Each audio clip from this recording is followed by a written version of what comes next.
G'day folks, welcome to Sumo's Projects and welcome to my first attempt at doing a bit of power carving. I carved this bowl using a power carving attachment on my grinder. This was just some firewood, red gum firewood, and I thought I'd give it a go and see how it worked out, and I'm pretty happy. It's a sort of a warts and all approach, you know, not worrying too much about immaculate finish or perfect type symmetry, whatever. This is just here.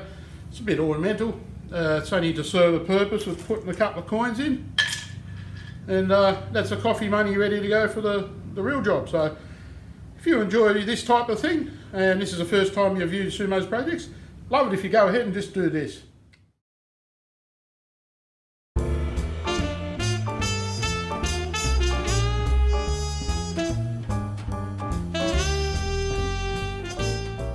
I thought I'd take the opportunity to learn a little bit of a new skill, and that was power carving. So I went ahead and purchased myself a power carver and found this old red gum bit of firewood, which I then went to dissect and cut down to a size which was potentially good for making this little bowl.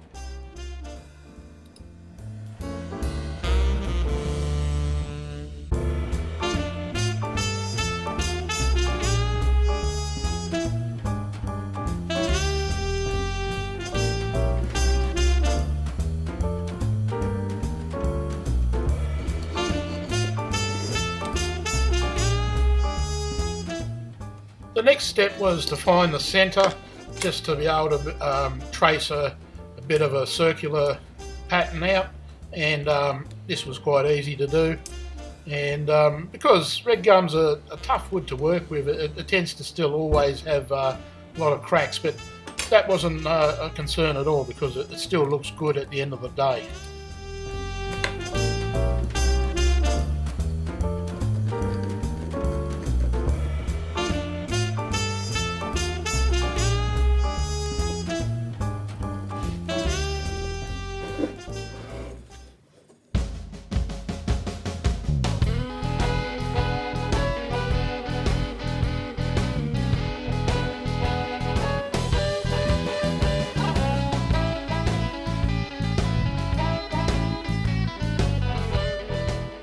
In recent times I ventured down to my local woodworking store and picked up this Arbortech power carving attachment.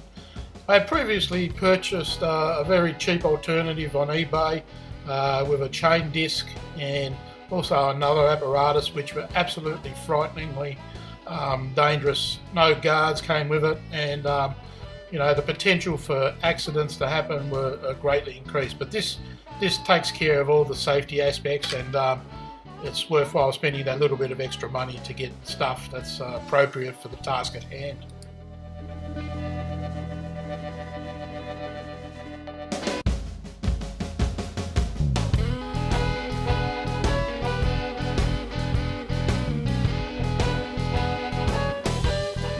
I took the block of red gum over to my workmate. I set this up outside on a tarp. And as it was going to be a messy affair, I figured that the best place to try this was outside. Initial test cuts, a very powerful machine. As you can see, it takes quite a considerable amount of cuts in no time here and on this nice hardwood.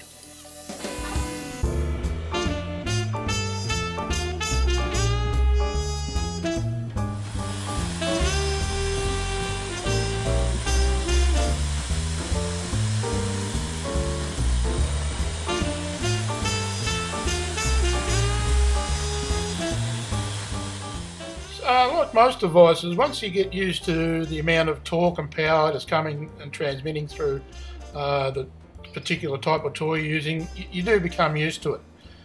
And then I went head back to the bandsaw. I traced out a little bit of a circular pattern because I think that would make everything look a little bit more like a bowl. And I went back to the bandsaw, as I mentioned, and I just cut it to a little bit of a rough shape here.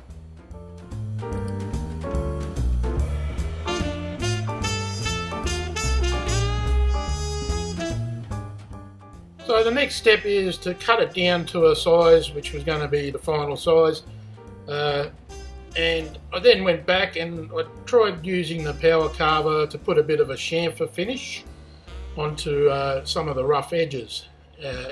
Got to be careful here because it's quite aggressive, and it sort of takes chunks out rather than anything else. Also purchased this sanding attachment, which is absolutely magnificent. It gets into very fine crevices, and I put a pretty aggressive type of sanding pad on here.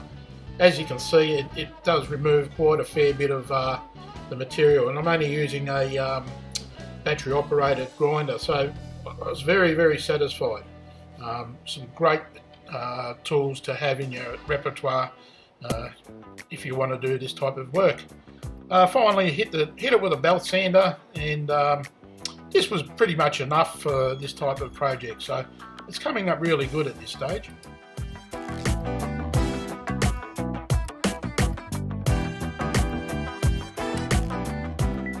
Finish, I used Danish oil, and this came up an absolute treat. So guys, thanks a lot for watching, and looking forward to bringing you a few more productions on power carving. Cheers.